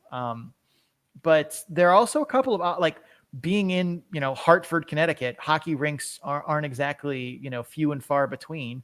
Quinnipiac is 40 minutes down the road. Now their arena is much smaller, but for a one season, hey, we just need a place to play. That's not unreasonable. Danbury is nearby too, and is home to a lovely sewer plant, as well as a rink that seats 3,000 people. Again, it's not ideal as the XL Center seats almost 15,000, but for a 1 year, we just need some place to, play. That could work. Danbury's where the Trashers played, isn't it? In the UHL, I believe. You ever see that documentary? Oh, it's a good one. You got a mafia run minor league team, and it's like a 30-minute little mini documentary. It's worth a see. So I'll have to. I'm now sad that I didn't find a way to sneak one of the guys who were the mafia members a part of that into Goat or Gangster. Right? Yeah. Hey, that's okay. You'll see the mini documentary. You'll be like, wow, that team was a dumpster fire, and and they only lasted a season, but man, it was talk about going down in flames. I'll have to send you the link after the show. But anyway, Hartford Wolfpack. Let's talk about Darren Radish. 62 games played, 5.05 point share in 1920. That is good for the 89th percentile. I was going to say that sounded kind of high. 89th percentile on a per game basis, good for a first pair grade, according to the model. Smart puck mover. He's got some decent but not dynamic puck skills. He's got a lot of shot velocity, though. His skating has improved, but is likely never going to be NHL level, unfortunately. As such, he's never going to be a regular threat to beat the first forechecker with his feet or make end-to-end rushes. But he does have good vision on the offensive zone and isn't just a gargoyle on the blue line, which is always nice. He's someone that I think you could plug into any AHL defensive core and get a solid second pairing guy who generates some offense and doesn't really get you into trouble in your own zone. I mean, that's a coach's dream of, guy I don't have to worry about, who will just go out there and do his job. Mm-hmm. I mean, I think he overachieved a little last year, but I mean, that's someone you bring back every time until you see differently. Gotcha. Yeah. And, yeah, if you got somebody that, if they really, like you said, if you can leave them alone and you don't have to babysit them. That's the phrase I was looking for. That's always a plus. So, and speaking of names that we were talking about earlier that belong on Mafia members, Phil DiGiuseppe. Molto bene. 43 games played, 2.01 point shares in 1920. Good for the 83rd percentile on a per game basis and a first line grade, according to my model. He reminds me a lot of Gemel Smith that we talked about last week in Syracuse, and that he doesn't have an amazing standout skill set, but he makes the most of the skill that he does have. Their overall games are a little similar, but he's different in a few ways. Number one, I don't think he's as physical as Smith, which is fine. But he doesn't use his body to protect the puck as well as Smith does, which I think is a problem because even though he's only listed as being, I think, 6 foot, he seems very lanky to me when I watch him. And I feel like he should be able to use his arm length to put the puck in places that defenders can't reach more easily than he does. Lastly, he cheats on zone exits a lot more than Gemel Smith does, which is fine when you have line mates that respond to that and are aware of it. But he really pushes that line in some cases, which is surprising given that he's actually pretty responsible defensively. But as soon as he sees a loose puck go in the defensive zone, he's gone. He's taken off for the far blue line. And, on a lighter note, or a more humorous note, rather, I think if you're going to be a part of the New York Rangers organization, you kind of have to have either an Italian or an Irish last name. I think that's just part of the kind of the New York state of mind, at least when it comes to their hockey organization. Just an observation that I made. And I think it really backs it up when you got a guy like Anthony Greco. You got Mr. Greco here. You know what I'm talking about? But yeah, Tony Grex for it. I'm done. For his time in Springfield, because that's where he played the most. 37 games played, 1.48 point shares in 1920. Good for the 58th percentile. We were getting a pattern going on, but now we're bumped back down to more the middle of the road, 58th percentile on a per game basis. Good for a third line grade, according to the model. After a wild year that saw time in Springfield, Syracuse, and San Jose. Boy, he got some frequent flyer miles last season. Greco is in Hartford now. He is an elite skater, maybe the best in the AHL right now, if I can say that. His speed and his edge work are, and he uses that speed well to generate offense and keep defenders from trying to press hard. His awareness and puck skills are merely good, but his defensive effort is just above the "sir not appearing in this film" level. It'll be interesting to see what happens with him, and it does raise some alarm bells in my head when you get a guy that gets that level moved around, even for minor league hockey. It's a syndrome when you have a good hockey player like that. It's like, are they a locker room cancer? Are they just, do they just not fit in? Yeah, I don't want to speculate because we don't know. I mean, he didn't get traded from the AHL teams or get waived or whatever. He was involved in NHL trades, which I'm surprised by it, but it's especially for a guy like he's a very good skater. Like that dude, it was funny when I was watching film and I saw him play a while ago. I was just like, I wasn't there to watch him. I wasn't watching that game to see his play. And all of a sudden I just see him pick up the puck and start skating. And I'm like, oh, hi, who are you? And then I was like, oh, that's Anthony Greco. That makes sense. That was, I think, one of the Syracuse games I watched, Okay. And it was just like, he's someone that when he has the puck on his stick or when you watch him skate, he stands out. Like, and to see someone like that just get moved around that often, and especially too, like he's better than a third line grade. I mean, his results speak for themselves last year, but that should be better. Like he's a much better player than what his output was last year. And maybe some of it is just not fitting in with where he was or with the line mates he had. I can't speak to that, but Hartford got a player that has NHL level skating ability, like upper above average NHL skating ability, and can move the puck well. Like he should be an asset for them, even though his defensive coverage is, it's there. And sometimes you get those guys that are just bargaining chips for NHL deals. Unfortunately, it's like, oh, hey, look at this guy. He's a good skater. We'll just throw him in there and kind of sweeten the deal to get this done. But to happen, 2 times and to get shifted around like that, I mean, that's got to be frustrating for him. But to keep performing at a good level and to really have an opportunity to gel with some of his teammates and things like that, I mean, that can do wonders for a guy that has bounced around and everything. It reminds me of, at the ECHL level, Alex Rauter. He got traded, I think, a number of times and more so at the trade deadline. He didn't actually play for these teams, but Alex Rauter is a good skater and he found a place in Rapid City and they're kind of the rebuilding that they're doing there. So oftentimes, you just need to find a good fit, and hopefully that'll be the case for Greco over there in Hartford, essentially. Yeah. So, all right. What about Colin Blackwell? Well, Colin Blackwell, 26 games played, 2.45 point share for 1920. We're back up into the 80s and 90s in the percentile. This is good for the 93rd percentile on the per game basis. Good for a first line grade, of course, according to the model. He's got good vision. He's got good skating. He falls in that weird, probably too good for the A, not good enough for a regular role in the main show, the national, as it were. Good play driver at the AHL level, but you can't stick him on a line with 2 dumpsters. That's for sure. An effective forechecker, but otherwise isn't much of a puck mover in transition as I'd like to see. He reminds me of his teammate last season in Frederick Gudro in that I think he has an NHL toolbox and could be an effective NHL bottom 6 forward on the right team. Regardless, he's going to be a first line playmaking force in the AHL, no doubt. Yeah, and I mean, that's not a drag on him to say that you can't just stick him on a line with 2 dumpsters and expect him to produce. Like, there aren't too many guys that are capable of doing that anywhere in hockey. I mean, sure. McDavid is one. Crosby's kind of one. Yeah, I think that's about it in the NHL level. At the AHL level, there are a couple of guys that are, guys that belong in the NHL clearly with 2 full feet.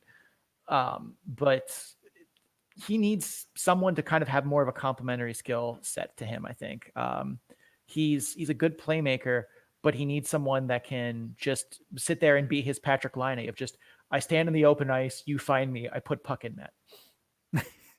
Well, and he's a smart dude too. I mean, obviously you don't go to Harvard and not be a smart guy. I mean, obviously, as we know, that doesn't always translate to, the physical talent side of things, of athletics rather. I'm thinking of Ryan Fitzpatrick over in the NFL, Harvard educated guy, but good God, he started on 8-9 teams. I think he holds an NFL record for most teams that he's started for and played games for. It's like, but Harvard educated, and I think the highest score on the Wonderlic and everything.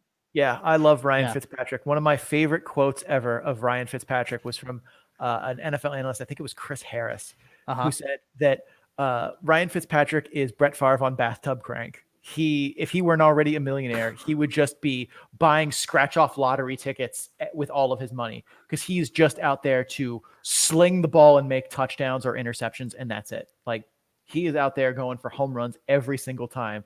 just like Brett Favre used to do. Brett Favre's, first read on every play was, what will get this as a touchdown?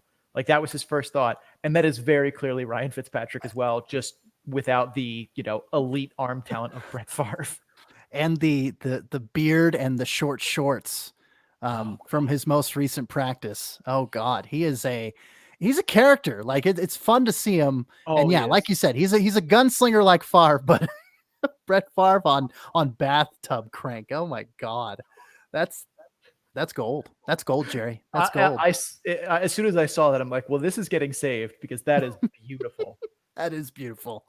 So from the Harvard educated to Johnny Brodzinski. Johnny Brodzinski, 44 games played, 2.74 point shares in 1920. Good for the 79th percentile on a per game basis, and a second line grade according to the model. Didn't get to see much of his game as I had hoped for in preparing for the show. But what I did see was a guy with a decent offensive zone instincts and a nose for the net, with a set of puck skills that they're not going to blow you away. You're not going to be watching a game of his and be like, wow, who's that guy with the puck? He's not that guy. But he does still possess a pretty good set of skills. He makes some defensive efforts, but I don't think he's ever going to be a guy that coaches rely on, when they're up a goal and it's 6-on-5. I don't think he's going to be on the ice in those situations, but he does make defensive efforts, which still, that's important. But his skating stride is what concerns me the most about watching his game. He skates very upright and doesn't really generate a lot of power or burst, despite having decent edges. He's a guy who I think is probably going to end up on a second line here in Hartford, but I think ideally he's better suited as a third line player. And I don't think he's someone who should play center. I watched him play mostly center in the viewings I had, but I think his skill set is better suited for wing, as I don't think he has, I think that skating holds him back from being able to cover the majority of the rink that a center in his position needs to be able to do. I hope that he's worked on his skating, and maybe I'm overblowing how much his skating was a detriment, because like I said, I didn't get to see as much as I would have liked. Normally I like to get at least 2 or 3 good games of viewing, and I did not get to do that in his case. I think I got about 1.5. Right. But his skating stood out to me as not being great, just from he has good edge work. He's able to pivot and make quick turns and get moving, but it's his stride concerns me. But I think he's still going to be a useful addition to Hartford. He still should be, a reasonably okay second line player. But again, I think he's best as a third line, where I think the competition he'll be playing against is lesser, and one that he'll be able to stand out more. Well, and he's kind of got the Curtis Mckenzie background, in the sense that he has spent his whole minor league hockey career playing in one division. And when we're watching game tape, it's easy to combine a lot of these Eastern Conference teams because they play each other a lot, us covering. And it's the same for the Western Conference too, when you've got when we cover the Pacific Division in our signings and re-signings. And, it's just a matter of, being able to, obviously we only have so much time in the day. So to be able to, watch those games and everything and see some overlap is important. But I guess to digress back to Curtis Mckenzie and spending all of his career in one division, you've got Brodzinski coming over from the Pacific Division in his time with the Ontario Reign and the San Jose Barracuda. And do you think, when you switch conferences like that, especially at a minor league hockey level, do you think there's a bit of a translation of the game? I mean, of course, the Pacific and the Mountain, Wild Wild West, and a little bit more rough and tumble. You get that in the Eastern Conference as well. But I mean, do you think that Brodzinski has a little trouble, or maybe not trouble is the right word, but do you think there's a little bit of a learning curve in coming over to Hartford next season with that? I mean, I'm sure there's going to be some learning curves just in general from, new team, new system, new coach, right, new expectations. You're playing against players and teams that you're not as familiar with, your opponents and their teams, their buildings, that kind of thing. Probably, I mean, I don't know how the AHL assigns refs, but when you are in the Pacific Division, you see probably the same set of refs and linesmen. You get more familiar with them and what to expect from them. Whereas, at least I imagine, I don't know this to be true, but in most minor leagues I've seen, this is kind of how they do it, that you are not going to get the same refs on the West Coast that you're going to get on the East Coast. Right. There isn't a national consortium of referees where they get shipped all over the U.S. Nope. So I think those will be some small adjustments, more coach and system and players and opponents than, referees. That's getting fine grained. But I also think that just, going from playing in, California as your home base to Hartford is going to be a jump, because you're going to, I'm sure he's seen snow and stuff before, but like I have to dig my car out every day kind of thing is a little bit of a change and can be kind of annoying. But in terms of like style of play from the West to the East, if that's really a factor, I think it's very overblown. Like, I don't see there being that big a difference in styles from, the Pacific to the Atlantic Division. Like, they're different for sure. The teams are a little bit different in the way they go about their systems, but I don't think it's so big that it's like, how is he going to handle, it's not the New York kid going to Mississippi for college where it's like, this is a whole different place. It's not that different. Right. So I think it'll be fine. Yeah. I mean, Brodzinski, growing up in Minnesota, played for the Fargo Force in the USHL, went to St. Cloud State for 3 seasons. So it's like, he's used to the weather and everything. I guess, with me having a very limited amount of Eastern Conference games that I have been able to view and been able to, to see how the players perform and things like that, I guess it was just kind of a morbid curiosity sort of thing for me personally. So, but anyway, I think too, some of it depends on who the personnel in those teams are at that time. Like, when the Central last year was really good, but I think it was really good, and like their style of play was much more up tempo because you had teams like Iowa and Milwaukee that were much more speed based teams. Like, do I think the entire Central is going to forever be known as the fast division? No, I don't. No. But for, that brief period of time, yeah, sure. You could think of that because just that's the talent in that division happens to play a similar style, more or less. Like, right. I think it's more of Texas sharpshooter than it is a real thing. Gotcha. And for those of you playing along in home that have no idea what Texas sharpshooter is, it's basically the idea that you have a guy that shoots his pistol at the side of a barn and then paints a circle around the shots that are close together and then says, "Look, I'm a sharpshooter." Okay. I thought you were just making a general comment. I wasn't sure that was a specific. That's the thing. Social psychology, social psychological bias. But I have a degree in that, so that's why I know it. That's fair. Yeah. But I have the glasses, sir. Yeah. But let's get to the question that we did get from Twitter. Friend of the show, Zach Power asks, do you think an all-Canadian AHL division would work? And if so, how? CC, I have some thoughts written down, but I want to hear what you have to think first. Sure. I mean, yeah, logistically, Canada has proven that they can host, their own. I mean, they hosted the NHL playoffs, with all 24 teams in both the Western and the Eastern Conference in Edmonton and Toronto. I think with the correct me if I'm wrong, the westernmost team in the AHL is the Manitoba Moose, I believe. I need to... In terms of in Canada? Yeah. Yes. Okay. I was going to say, because obviously, like we talked about, Abbotsford's not a thing anymore. So, yeah. But just logistically, I think they could definitely pull it off. I mean, from a geographic standpoint, you don't have a whole lot of travel cost incurred in that regard. Well, if you do move Utica, Stockton, and Bakersfield up to Canada, you might have a little more logistic problems, depending on where they're going to play. If they're going to play in a bubble, I mean, there's a lot that goes into it. But I think if anybody can do it, the nation of Canada could pull it off. I think it's going to, is an AHL division.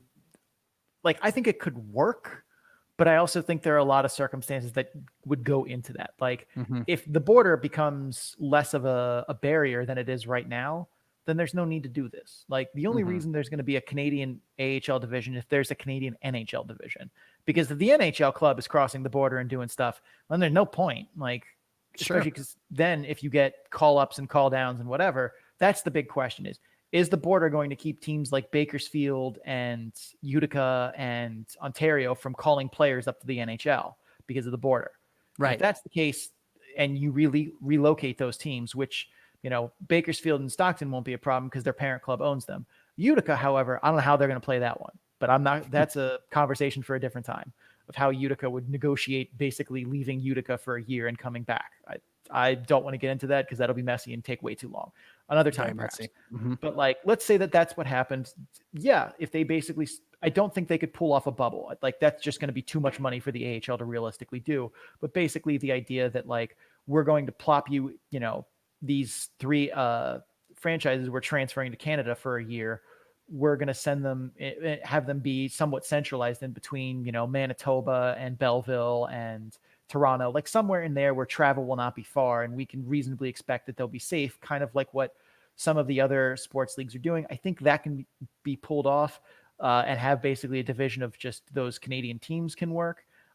It's those games are going to get heated very quickly because when you see the same 4 guys every night and one of them punched you in the face 2 nights ago, like that's going to end up getting chippy quickly. But I think that's a possibility. I will say this though, on the laundry list of we're including all the options according to the AHL, I have to imagine the all Canadian division in this outcome is very low on that list. It may not be last resort, but it is definitely not near the top of relocating franchises to Canada and making a Canadian division. But I think it could work. I think it's, if they played their cards right, they could make that work. But they're also gambling too, if they do this, that the border situation will improve, because you play the season with an AHL division in Canada that's just Canadian teams playing Canadian teams. It's Canada on Canada hockey warfare for the entire season and playoffs. Eventually, the Calder Cup is going to have to get played for, and it means that there will be 1 Canadian and 1 American team. If the border is still a problem, how's that going to work? That's a very valid point. Yeah. That's the other thing too about the AHL making a Canadian only division that stays in Canada is they're counting on eventually the border is going to be open and they're going to be allowed to put people back and forth, because otherwise you're going to have 2 Calder Cups, an American and a Canadian championship. What is this? 2003 college football? No, that's not happening. Like, are we going to bust out the old BCS computer rankings and things like that? Boy, I'm having bad flashbacks. Goodness. yeah, sure. Boise State. I don't want to go there. We're not going to talk about that. That's good. Yeah. But that's kind of my thought is, can it work? Yes. Yes. Question mark. Yes. I'm Ron Burgundy. I'm Ron Burgundy. Yeah. That's how I would say, I would answer that. Well, and to kind of wrap it up, put a nice little bow on it. So the fact that you've got a medical advisor in Biden's, medical advisory crew that is saying, hey, let's shut down the United States for 4 to 6 weeks because, it's a hard reset. If everybody stays home and, COVID just kind of pitters out that way, then, that's the recommendation that the Biden administration is getting. And so politically, again, if something like that were to happen, and then you've got, the Canadian teams up there. Again, that's another can of worms I don't want to open, but I guess that's something I brought up on the Tape to Tape podcast with Scott McDonald. And it's just, there's so many factors. This season is just so weird. We can't say that enough. It's just, But anyway, last but not least, it's time for the quiz. And it's just me answering the questions, playing against myself. So, yep. And for that, we are going to bring back one of my favorite quiz concepts, the time warp. Hey, let's do the time warp again. I'm very sad that we do not have the sound bite for that. We're going to have to fix that going forward in the future. And I'm not going to sing it because I want our listeners to not die. Fair. So we are going back to the time warp. For those of you who did not hear this or don't remember this, Basically, I am going to have CC pick a season between 2013-14 and 2017-18. And then I'm going to give him a hypothetical game. Let's say the Texas Stars are playing the Ontario Reign. And then I'm going to give him a player, and he has to tell me which side that player played for in that year. And if that sounds simple, well, you'll see. Oh, yeah. Oh, yeah. Because you've got These players that have. Yes. Oh, yeah. Sean's. We've done this once before, and Sean's good at throwing me those curves. So we'll see how this goes. But I'm all ready. right. So we're going to go for a best of 5. So maximum of 5 questions. If you get 3, CC, you are the winner. Otherwise, I am the winner, and I get to do my 30-second soapbox and sign off. So let's start here. Anywhere between 13-14 and 17-18. Where in time are we going? Let's go 17-18. All right. In the year 2017-18 season, the Grand Rapids Griffins are playing the Binghamton Devils. Who does Eric Tangradi play for? He is playing for the Griffins. Final answer. That is correct. Woo-hoo! CC, with a successful time warp, you were on the board. Where are we going in time? You have 17-18, 16-17, 15-16, 14-15, and 13-14 available. Let's go in the middle. Let's go 15-16. In the year 2015-16, the Hershey Bears are playing the Chicago Wolves. What side is Phoenix Copley on?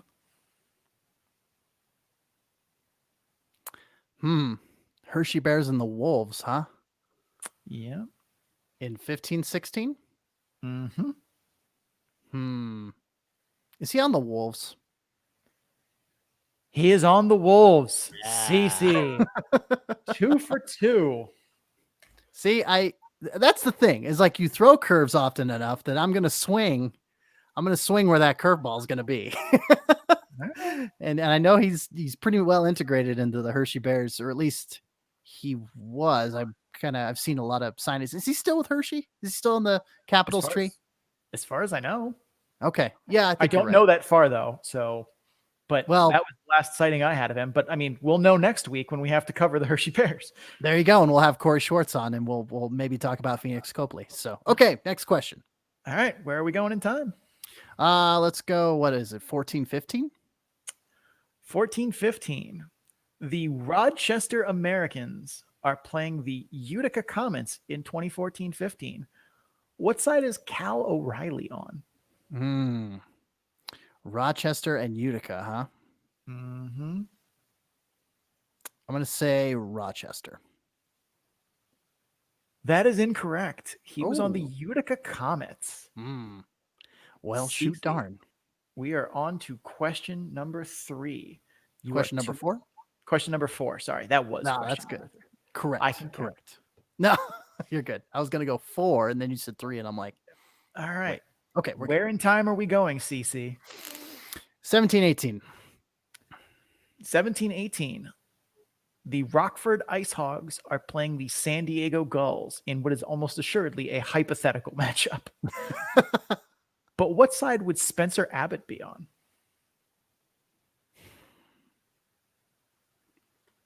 The Gulls. That is a successful time warp. CC, you have won. I have completed another time warp. We did the time warp again, and I am all warped out. There you go. Hey, making me nervous. Yeah, but that's how the quiz goes. It's just a nerve-wracking sort of thing. So, all right, CC, you have a completely arbitrarily and untimed 30 seconds. What would you like to talk about? Well, I will be completely honest and say that I was not prepared to win this week because of my bruised ego after Dina Weinheimer defeated me for the first time on this program. My first defeat in all the quizzes that we've done. But to say that, hey, I'm wearing my Denver Broncos swag. They're not having the best season in the NFL currently. And so to have more of a moment of, keep keeping things light and having kind of a lighter moment as opposed to something a little more serious. The Denver Broncos, I think that with them playing the Las Vegas Raiders, we are recording this on Sunday before the Raiders game. I think that NFL teams in general have to be a little more diligent in the fact, well, I guess it is getting a little heavy. Here I am just riffing, but I think NFL teams have to be a little more diligent. I went off about face masks and stuff a couple episodes ago, but it's not like basketball. It's not like hockey where, there's a bubble situation. It is more like Major League Baseball where, teams were testing positive and stuff as soon as the season started, but then they kind of reined it in and we're like, all right, listen, we need to complete the season, got the World Series over. Los Angeles Dodgers won, boo. As a Rockies fan, boo, but it's just, especially with the winter season and cold season and everything like that. Here I was going to go on a tirade about the Denver Broncos roster, and now, we're focusing on just being safe, limit your contact with people. It's not a political thing. It's a health thing. It's a courtesy thing. Even if I don't think I have a chance to transmit or whatever, I anytime I'm out in public, work, grocery store, etc., I always wear my mask. So it's to give somebody that peace of mind is important for me. So same with the NFL teams. And as we're coming back into basketball and hockey, it's we'll just say, hold on to your butts and do your part on a personal level. You can't change the world until you change the world in you, as the trite saying goes, but it's true. Just do what you can as a person, and don't try and completely be a jerk face to people around you. So have some kindness, have some compassion, have some courtesy, and that was a lot more than 30 seconds. That sounded like it was inside 30 seconds for me. Oh, sure. Yeah. Non-arbitrary, right? Yeah. All right. Cece, you won. Start us off on the sign off. Yes. So that is it for the show. My name is CC Hawkley. You can find me on Twitter at Sinbin Eagles. My other podcast is, like I mentioned earlier, the Tape to Tape podcast, Colorado Eagles Tape to Tape podcast, rather, with Scott McDonald, focused on the Eagles and the AHL. My Colorado Eagles writing can be found at thesinbin.net, or any AHL or ECHL writing for the Utah Grizzlies, their affiliate. You heard about my article with the Henderson Silver Knights that came out. I don't know when my next article is coming out, but probably do an Eagles Gear Guru, like I mentioned, and definitely going to tie in some. I'm almost finished. I'm working on some Utah Grizzlies 25th anniversary stuff, more of a chronicle history and then a personal experience article, 2 separate articles. So that is all that I have to say about that. Sean? I'm Sean O'Brien. You can find me on Twitter at Sean O'Brien 81, SeanObrien 81. I'm also on Instagram at Sean O'Brien _81. You can find my stats work and all the point share stuff we talked about today on Tableau on my page. The easiest way to get to it is there's a link in my Twitter account and in my Instagram account. But if you want the link directly, it's bit.ly/S O 81-Tableau, TABLEAU.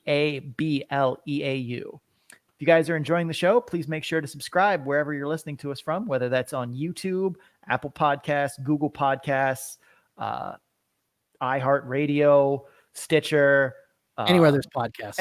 Anywhere. If you're listening to us, there is a subscribe button somewhere. If you want the show in a timely fashion, please subscribe there. Also, please rate and review the podcast wherever you're listening to it from. Doing so helps others find the show, as well as your reviews help us improve it. You can also follow the In the Corners podcast on Twitter at the In the Corners Pod. It's on the scrolling bar here on YouTube as well, so you can see what's going on with the show. Cece, take us home.